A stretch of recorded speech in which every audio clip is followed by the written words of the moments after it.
Ya, Assalamualaikum warahmatullahi wabarakatuh. Pemirsa, kita lanjutkan pada season kedua atau bagian kedua tentang masalah mencermati aliran sesat. Tempo hari kita bicara tentang sebagai standar kebenaran itu adalah Al-Quran.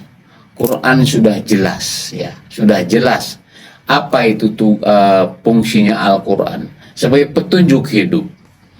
Ya, nah terus yang kedua apa? As-sunnah. Nah, dalam Al-Quran kata Allah, kalau kamu berselang pendapat farudu ilallah wa rasul, maka kembalilah ke Al-Quran dan Sunnah. Ya, itu jadi yang menjadi pegangan pedoman kita adalah Al-Quran dan As-Sunnah. Ya, nah sekarang kita bahas apa itu As-Sunnah. Ya, apa arti As-Sunnah dulu? Ya, dalam Al-Quran, sunnah itu berarti ketetapan.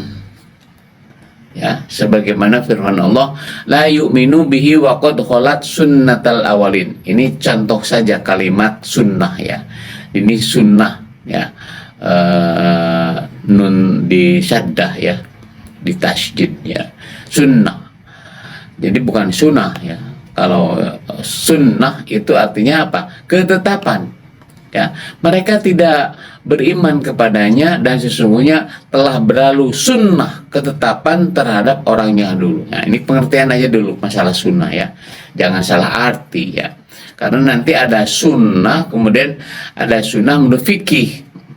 Wajib, makruh, haram, sunnah. Nah, itu lain, ya. Kalau sunnah di sini adalah apa? Ketetapan, ya.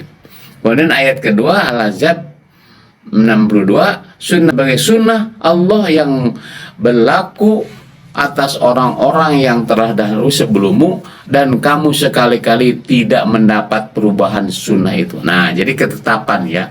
Jadi sunnah itu apa? Jadi kalau sunnah Rasul apa? Ketetapan Rasulullah, ya. Sunnah itu artinya perbuatan yang terbiasa sebagaimana sabda Nabi Rasulullah SAW, ya. Yang artinya, ya, Pemansana, ya, barang siapa yang membiasakan dalam Islam suatu perbuatan yang baik, dia tidak mendapat pahala dari perbuatannya itu dan pahala dari orang yang mengikuti kebiasaan begitu. Jadi kalau kebiasaan baik, dia dapat pahala dari situ juga yang diikuti, ya, oleh orang tentang kebiasaan itu dengan pahala yang sama. Jadi begini, kalau orang berbuat baik nih, ya tentunya baik itu menurut Allah, ya, bukan menurut kitab atau lagi budaya, bukan. Kemudian dia mendapat nilai dari perbuatan itu. Kemudian ada yang mengikuti perbuatan itu, ya, maka tidak mengurangi sedikit pun pahalanya, ya. Dari yang ikut tidak mengurangi, karena mengikuti mereka tidak, ya.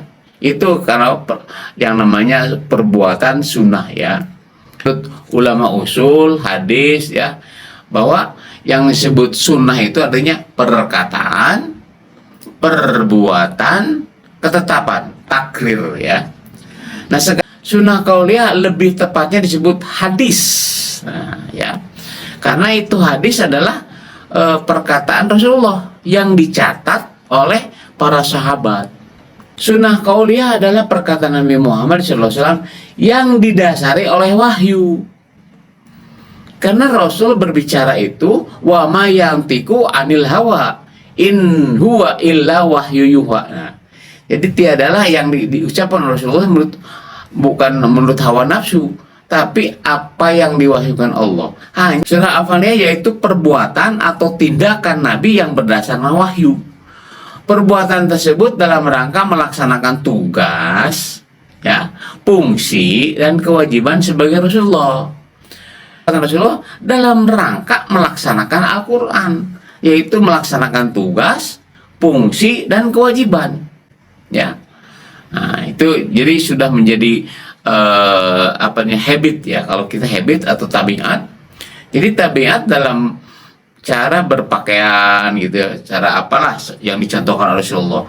Jadi berpakaian itu kan tabiat, bukan afaliyah. Rasulullah berpakaian, makan, minum, hubungan suami istri, kemudian bagaimana bertetangga, bagaimana memimpin perang, bagaimana dalam ekonomi, semuanya Jadi seperti yang sudah dicontohkan oleh Rasulullah, ya, itu af'aliyah. Sunnah af'aliyah dalam Al-Quran dijelaskan tentang tugas, fungsi, kewajiban, usaha, dan konsekuensi perjuangan sebagai berikut. Apa fungsinya, apa tugasnya, kewajibannya itu. Dan itu yang harus kita ikuti, gitu. Tugas Rasulullah. Apa sebenarnya tugas atau misi Rasul? A'udzubillahi minasyaitonirrajim.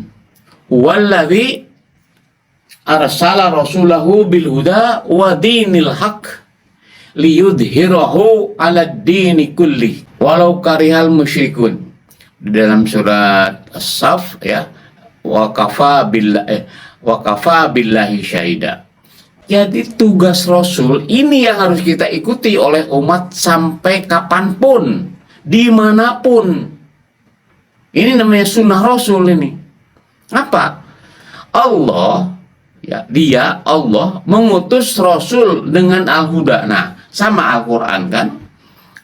Dan aturan yang hak, ya, dinul hak. Dinul hak itu ya aturan Allah, aturan yang dibuat dari bersumber Al-Quran, itu aturan yang hak. Untuk apa sih? Nah, ini yang penting. Untuk apa Nabi diutus? Apa misinya? Dan ini harus kita ikuti. Yaitu agar, ya, dimenangkannya atas aturan lain. Jadi Allah Maha tahu, ya, manusia banyak yang memakai aturan yang dibuat oleh manusia sendiri. Dengan anggapan dengan aturan ini bisa sejahtera, aman, dan sebagainya. Manusia dari dulu begitu. Mau ngatur sendiri. Padahal Allah sudah memberi aturan, yaitu Al-Quran. Tapi manusia pada saat itu, ya, sejak zaman Nabi Adam lah mungkin, ya, putra-putranya itu, dia memakai aturan sendiri. Karena sesuai dengan hawa nafsu sendiri. Ya. Jadi itu tujuannya. Jadi agar Nabi Muhammad diutus itu dalam rangka agar dimenangkannya itu al-haq tadi, ya, agar menang al-haq tadi. Jadi agar punjul gitu, agar menang, yang lain kalah. Jadi mengatakan bahwa hukum Allah yang benar, aturan Allah yang benar itu, ya. Walaupun risikonya ini, meskipun kaum musyrik membencinya. Siapa orang musyrik? Orang musyrik adalah orang yang melaksanakan undang-undang, hukum yang bukan dari Al-Quran. Ya pasti risikonya. Mereka benci. Mulai dari menghina, mulai menuduh sesat, kemudian disebut apa, kemudian memusuhi, kemudian memerangi. Dan itu risikonya. Dan itu dilakukan oleh Rasulullah. Kenapa? Risiko Nabi Muhammad mendohirkan kalimat Allah, pasti orang musyrik benci. Nah sekarang kalau musyrik, orang yang benci terhadap Islam, ya tidak lain selain musyrik, itu aja, ya. Orang Islam kenapa begini? Karena ingin menegakkan hukum Allah. Ya iya benar itu. Itulah yang disebut ikut sunnah Rasul. Kalau benci kepada orang yang ingin menegakkan hukum Allah, itulah kafir musyrik. Kan gitu ya. Jadi kalau ikut sunnah Rasul, ya ikuti Rasulullah. Apa? Tegakkan kalimat Allah. Nah ini yang perlu, ya. Ini mah banyak sesat. Apa sesatnya? Apa ukurannya? Karena dia ingin menegakkan kalimat Allah, ingin melaksanakan hukum Allah, disebut sesat. Atau apa yang disebut sesat? Sesat itu ukuran siapa? Ukuran manusia. Ya. Bukan. Ukuran Allah. Nabi Muhammad itu menegakkan kalimat Allah, menegakkan hukum Allah, itu sunnah Rasul. Justru itu yang tidak. Justru yang sesat itu menghalang-halangi orang menegakkan kalimat Allah. Itu aja ya. Ikut Quran dan sunnah, Qurannya kuda, ya Quran. Sunnahnya itu tadi. Lihat misi Nabi Muhammad apa gitu. Misalnya satu organisasi nih. Misinya apa? Kalau seorang organisasi yang bermisi yang lain selain yang seperti yang Rasulullah sampaikan, yaitu tegaknya kalimat Allah, nah itu berarti musyrik. Buktinya apa? Mereka saling menuduh sesat satu sama lain. Dijelaskan dalam Al-Quran, ya. mereka itu berpecah belah, kemudian merasa paling benar. Nah itu gitu. Jadi yang disebut sesat itu siapa gitu? Justru yang menolak hukum Allah tegak gitu, membencinya terhadap orang itu, ya musyrik. Ini ayatnya. Ini sering dipakai ayat pembukaan dalam khutbah wal ceramah ya, tapi mungkin tidak dihayati ya. Nah itu ya. Jadi ukuran sesat di mana? Kemudian fungsi. Nah, untuk mencapai tujuan itu bagaimana Rasulullah? Ya. Nah di sini ada 5 ya. Kalau dilihat ada 5 fungsi atau peran. Pertama sebagai saksi. Nah, apa itu saksi? Saksi apa? Saksi apa Nabi Muhammad? Yaitu saksi terlaksananya hukum Allah. Ya. Maka yang pertama yang dilakukan oleh Rasulullah adalah menyaksikan seorang manusia dia siap melaksanakan Al-Quran, yaitu dengan mengucapkan 2 kalimat syahadat. Maka rukun Islam yang pertama syahadaten, persaksian. Nah itu persaksian itu dia saksikan oleh Nabi Muhammad bahwa dia itu siap melaksanakan Islam. La ilaha illallah, tidak bertuhan kecuali Allah, dan Muhammad sebagai utusan, sebagai pelaksana Al-Quran. Saksi. Nah kalau dia yang sudah disaksikan tadi ya masuk ke dalam sistem Islam, maka fungsi peran kedua Nabi Muhammad pembawa kabar gembira. Jadi kepada para pejuang ya, para pejuang Islam, kepada sahabat-sahabat itu disampaikan, inilah wahyu Allah. Kan bagaimana Allah kan? Allah menyampaikan wahyu ke Nabi Muhammad begini, begini, begini. Yang kedua, apabila ada sesuatu perbuatan atau apa saja yang bertentangan Quran, maka Rasulullah, jangan begini. Tadi Allah turun ayat ini nggak boleh. Ini nggak boleh, ini nggak boleh, ini boleh. Nah itu fungsinya, karena Rasulullah sebagai nabi, sebagai pembawa kabar dari Allah Subhanahu Wa Taala. Ya.